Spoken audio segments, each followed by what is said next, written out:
ตัวนี้เขากำลัง blocking scene สำหรับซีนห้องน้ำเรากำลังจะเหมือนเบิกบานความรักกับพอดแต่ว่าไอซินก็มาขัดจังหวะอันนี้คือบ้านเราจริงๆผมสู้ได้แต่ว่าคือมันไม่ได้ไปตามแผนอะไรก็เลยต้องปล่อยให้เขาชนะรอบนี้ไปก่อนที่สำคัญก็คือสงครามชนะแน่เอาคืนแน่มาห้ามถ่ายที่นี่ห้ามถ่าย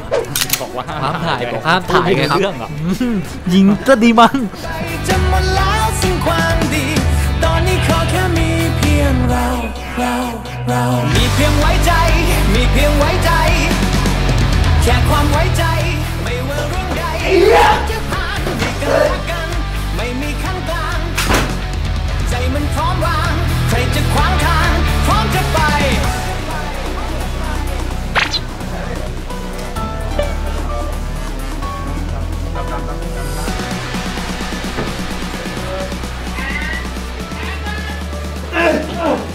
พูดออกไป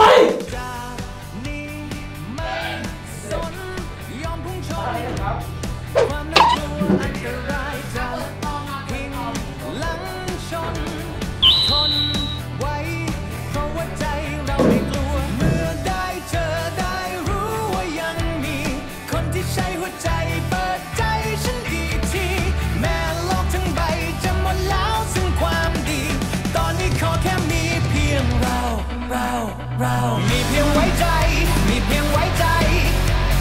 แค่ความไว้ใจไม่ว่าเรื่องใดพร้อมจะผ่านดีกันและกันไม่มีข้างกลางใจมันพร้อมวางซีนตบหูครับซีนตบหูวิ่งเป็นซีน masturbation โอเคใช่พี่จำได้แต่เสียงตบวิ่งโดนตบไปกี่รอบครับวันนี้4ถ้าจำไม่ผิด6มั้ง7จะลืม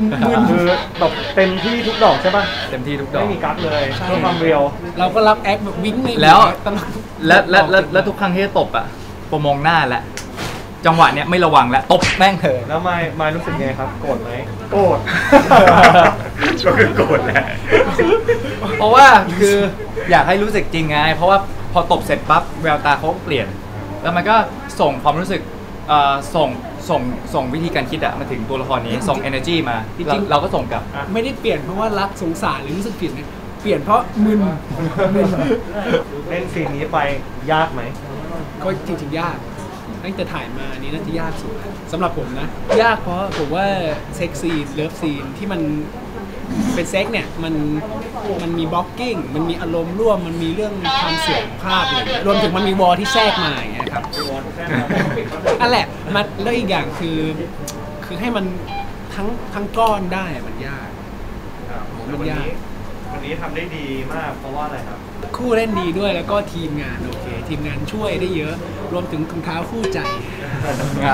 ช่วยผมได้เยอะถ้าไม่มีถุงเท้าผมคงไม่มั่นใจขนาดนี้ถุงเท้าไซส์อะไรครับของผมเขาใช้เหมือนพี่โขมบอกถุงเท้าเล่นสเก็ตนะครับแล้วถ้าเป็นส่วนตัวผมนะคือผมมาเฉยๆกับซีนนี้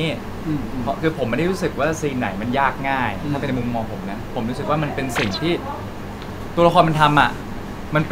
มันมีเหตุผลของการกระทำเพราะถ้าคิดว่ายากง่ายมันก็คือเป็นการที่เหมือนเข้าไปต่อสู้อ่ะแต่จริงเข้าไปเจอประสบการณ์นั้นกับตัวละครอื่นๆที่อยู่ในเรื่องผมรู้สึกว่า enjoy แล้วก็สนุกคือโชคดีที่ได้ผู้เล่นที่คือเราเปิดใจกันนั่นแหละมันเลยแบบว่ามัน energy มันซิงกันแล้วมันเลยทำให้สบายใจเวลาเล่นผมก็ไม่เคยไปเปิดอะไรอย่างงี้ให้ดูแล้วก็แบบenjoy ครับตอนเล่นซีนเมื่อกี้มันคือ masturbation มันคือการที่เรียกภาษาไทยว่าแบบการช่ว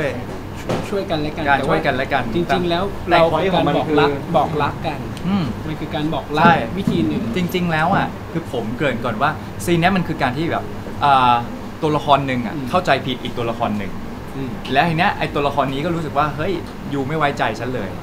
แล้วมันก็เกิดความว่าอ่ะครั้งเนี้ยงั้นกูไปจากชีวิตมึงละไอ้นี่มันก็เลยรู้สึกว่าเฮ้ยไปซะไม่ใช่เขาเลยรู้สึกว่าเขาอยากจะขอโทษแล้วพอขอโทษขึ้นมาสุดท้ายไอ้เนี้ยมันอยากเจอตัวละครนี้อยู่แล้วแล้วมันอยากเห็นหน้ามันอยากดมกลิ่นมันอยากสัมผัสมันอยากเห็นแววตาทุกอย่าง มันเลยกลายเป็นซีนนี้ขึ้นมาเพราะว่าตัวละครนี้ก็เขารู้สึกผิดกับสิ่งที่เขาเคยทำไป2-3แล้วครั้งเนี้ยผมเชื่อว่าตัวละครนี้เขาคงรู้สึกว่าเฮ้ยเซ็กซ์เนี่ยอันนี้แบบ international นะเซ็กซ์มันคือการแบบ release ทุกความรู้สึกออกไปเขาเลยเหมือนแบบว่าเฮ้ยถ้าฉันทำผิดฉันขอโทษนะคือการ masturbation มันคงไม่ใช่โกอะแต่ว่ามันคือการที่แบบจูบหรือว่าเห็นแบบขอโทษนะโทษแล้วเสร็จปั๊บอ่ะฉันจะ release ให้เธอเองคือความรักมันเหมือนได้ยินคนเขาพูดว่าความรักมันเยียวยารักษาทุกอย่างมันใช่เซ็กมันคือส่วนหนึ่งของความรักมันไม่ใช่แค่เรื่องการอารมณ์ที่เราเสพเพื่อความใคร่แต่มันคือการบอกรักแบบฉากนี้เป็นอย่างนั้นนะครับแล้วผมมองว่าซีนนี้มันเป็นซีนโรแมนติกนะมันไม่ใช่ซีนที่ยกเว้นมึงตกหูกูเนี่ยไม่โรแมนติกปะตานี่วิ้งเลยนั้นถามหน่อยว่าการที่เรากล้าที่จะเล่นในฉากแบบนี้กล้าที่จะโป๊เอาง่ายๆอะไรทำให้เราไปถึงจุดนั้นได้อยากสอนลูกตอนลูกโตครับจริงๆพูดจริงๆก็ออนไปด้วยนะอย่าลบนะให้ลูกเห็นก็คืออยากถ้ามีลูกก็ได้เข้าใจว่าจริงศิลปะมันก็คือศิลปะแบบหนึ่งนะความรักก็คือความรักแบบหนึ่งมันไม่มีเงื่อนไขว่าศิลปะมันต้องนี้เท่านั้นความรักมันต้องเท่านี้เท่านั้นนั่นคือข้อแรกข้อที่2ก็คือผมคิดว่าทุกอย่างมันคือมันมีที่มาที่ไปมันคือเหตุและผลของแต่ละบุคคลแต่ละตัวละครไอ้จุดเนี้ยมันทำให้ผมรู้สึกจริงๆแล้วมันเป็นอะไรที่มันมีรายละเอียดที่เราน่าค้นหา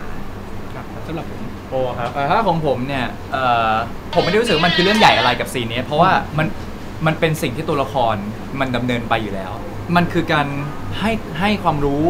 หรือเป็นการเหมือนเป็นสื่อหนึ่งในการที่ทำให้ทุกคนหลายๆคนน่ะยอมเปิดใจกับตัวเองในมุมมองของพวกเขาบางทีเขาอาจจะรู้สึกว่าเซ็กซ์มันเป็นเรื่องที่แปลกหรือว่าเซ็กซ์มันคือการที่แบบว่าจะต้องระบายอารมณ์ดุดันหรือมันเป็นเรื่องแบบอีกแบบหนึ่งแต่ทีเนี้ยซีนเนี้ยมันจะ educate ให้คนเหล่านั้นหรือคนที่มีวิธีการคิดแบบเนี้ยแต่เขาแค่ไม่เชื่อมั่นในตัวเองให้เขาได้เข้าใจว่าเฮ้ยจริงๆแล้วอ่ะมันมีเลเยอร์ที่มันมากกว่าการไปถึงการที่แบบมีเซ็กซ์ใดๆก็ตามอ่ะมันมีเลเยอร์ของการที่แบบเฮ้ยฉันขอโทษนะฉันขอปลอบประโลมเธอนะฉันอยากบอกรักเธอนะฉันขอสัมผัสเธอหน่อยอะไรเงี้ยโบเลยรู้สึกว่ามันเป็นซีนที่ดีที่จะหลายๆคนแบบช่วยสร้างความมั่นใจให้หลายๆคนได้มันเป็นสิ่งที่สวยงามครับขอพอยนิดนึงแบบว่าความรักมันชนะทุกอย่างความรักมันไม่มีกฎเกณฑ์เราพูดอะไรแบบนี้ไฟนอลหน่อยสำหรับแบบของซีนคือ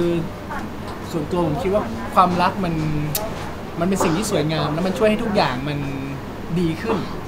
มันบางอย่างโอเคมันอาจจะเทคไทม์บางครั้งหรือว่าอะไรก็ตามแต่สุดท้ายมันก็ทำทุกอย่างดีขึ้นแล้วก็เรื่องเซ็กมันไม่ใช่แค่เรื่องของการอารมณ์มันเป็นส่วนหนึ่งของความรักดังนั้นใช่เหมือนเซ็กเหมือนซีนนี้ครับเซ็กมันช่วยเยียวยาการบอกรักมันเป็นการรีลีสความรู้สึกที่ไม่ดีที่ผ่านมาของทั้งคู่ทำให้ทุกอย่างมันดีขึ้นซึ่งนิดนึงไม่ว่าเพศไหนก็เหมือนกันของปากี้ครับครับก็อย่างที่พูดไปว่าความรักมันช่วยเยียวยาทุกอย่างมันเป็นคำที่บางคนอาจฟังแล้วจักระจีผมก็จักระจีนะแต่ว่ามันคือเรื่องจริงมันช่วยทุกอย่างดีขึ้นและเซ็กมันคือส่วนหนึ่งของความรักใช่โดยเฉพาะแบบในซีนี้นะมันมีการสัมผัสกันมันรู้สึกดีที่ได้แบบได้ดมกลิ่นของคนที่เรารักหรืออะไรคือมันเป็นกลิ่นคือโปรู้สึกว่าคือต่อให้ผู้หญิงหรือผู้ชายหรือผู้ชายหรือใดๆก็ตามเนี่ยทุกคนต่างมันคือความต่างส่งคลื่นความรักกันออกไปมันคือความรักความห่วงใยใช่ไม่ใช่แค่เรื่องเพศใช่หรือเรื่องการจับเนื้อต้องตัวความรักมันคือมันกลมมันถ้าเคยรักกันจะรู้ว่าความรักมันไม่ได้มีกำแพงอะไรใช่ถ้าความจริงแบบฉันรักเธอบางทีอาจจะไม่ต้องมีเซ็กซ์กันก็ได้นะแต่แค่แบบฉันรักเธอยืมเงินหน่อยสิซับเทคที่ฉันรักเธอยืมเงินหน่อยสิคัดตื้อเซนเซอร์จะจบขอบคุณครับนี่ก่อนมันตกหน้าเลยคือเมื่อกี้จะมาจูบแล้วก็แบบเอาหน้ามาบังเดี๋ยวฝั่งนี้ขอรับต่อบ้าง